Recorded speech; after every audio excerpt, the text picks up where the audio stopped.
What is the tearing of the temple curtain and what does it mean for us? We're in Luke 23. Jesus has just been crucified, and as he takes his last breath, the veil or curtain is torn in two. Now, a couple things to remember. God is holy. God cannot be around sin. So our sin separates us from God. But God has always made a way for us to have fellowship with him. In the Old Testament, we know he did this through animal sacrifices. So, prior to Jesus, God forgave sin by people making sacrifices to him. As for the temple, the innermost place of the temple was called the most holy place, or the Holy of Holies. And the veil or the curtain is what separated that place from the rest of the temple.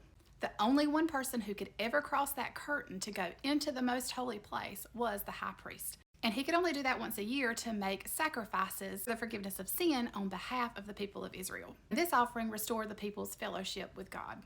Now we know that that's not how our fellowship with God works. As believers, our sins are forgiven and we have direct access to and fellowship with God at all times. The curtain tearing symbolizes just that. Through Jesus dying on the cross in our place, we now have direct access with God through Jesus. Jesus' death was the ultimate sacrifice for our sin. And thankfully, we no longer have to depend on the sacrificial system. How awesome is that?